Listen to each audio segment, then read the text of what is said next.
Hello everyone, welcome back to the channel with another episode in BWAPP series.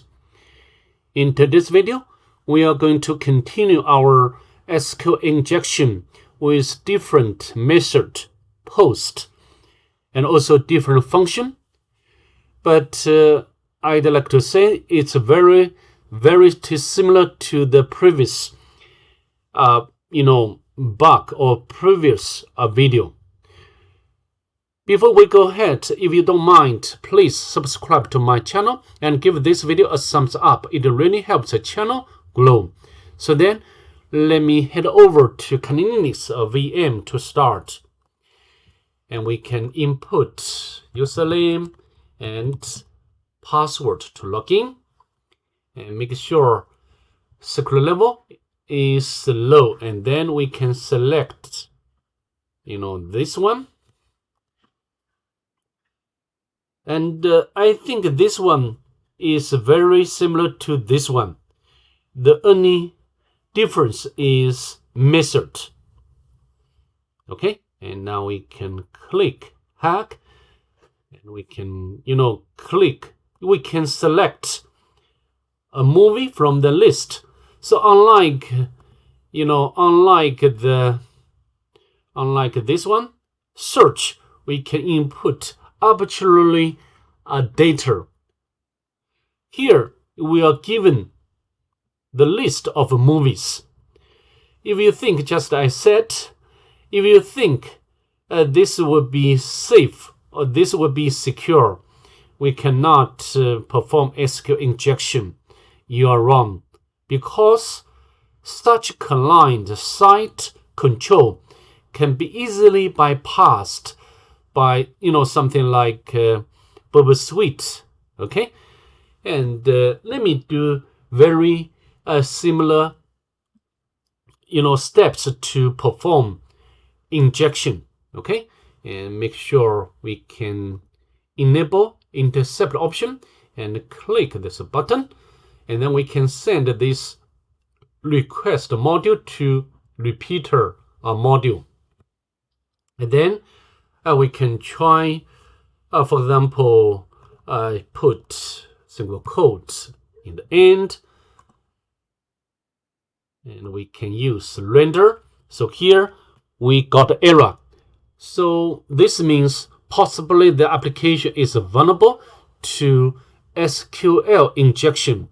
Next, we need to decide whether injection is string or application is a string context or numeric context or numeric type. Okay, so how to do?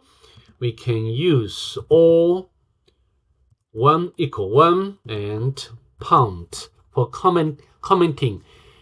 I believe we need to encode. Anyway, we can try to send it. No error. So this should be numeric context. Okay, even we do not need to encode, but encode, I don't know whether there is any change. All right, send it, and we can get the same result. So next, we need to know how many columns are involved in query statement. As you know, there should be some sort of query statement running at the backend. So now the question is to determine how many or quantity of columns. And in order for us to do that, we need to utilize another statement, order by. Okay, so order by, like 100, and we can send it. And we got the error unknown column, and we can as we know, the quantity of a column should be 7, and we can send it one more time. Yeah, no error. So this means there are 7 columns involved in such query statement. Next, we need to know, which field or fields are displayed on the page, and also at a specific location. Again, to do that, we need to make use of another statement, ulim select. Ulim select 1, 2, 3, 4, 5, 6, 7. And another tip I have already mentioned, it will be better to change this value from 1 or any value to the non-existent value. For example, like a -1, this should be invalid, and so we will not get the movie. Okay, so then we have space to put the information 1, 2, 3, 4, 5, 6, 7 into the table. Okay, and now we can send it one more time.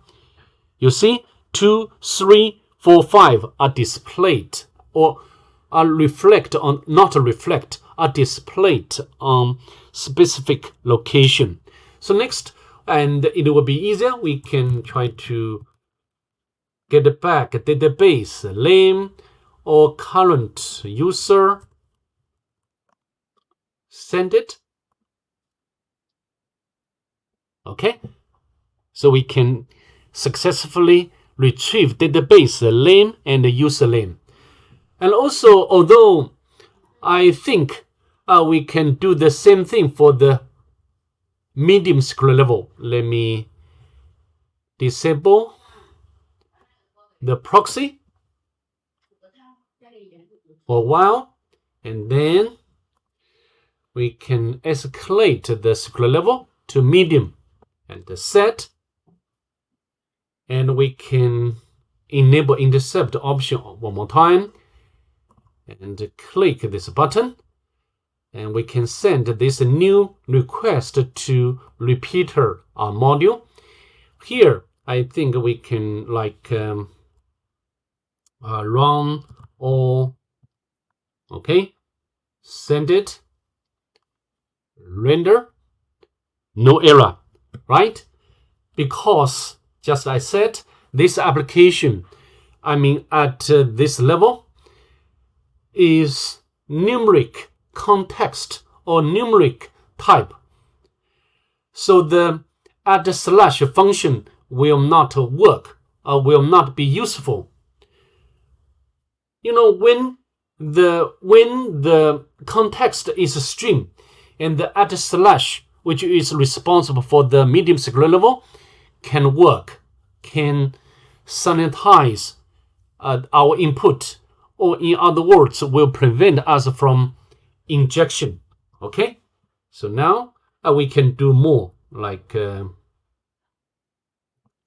so order by 7, send it, no error, right?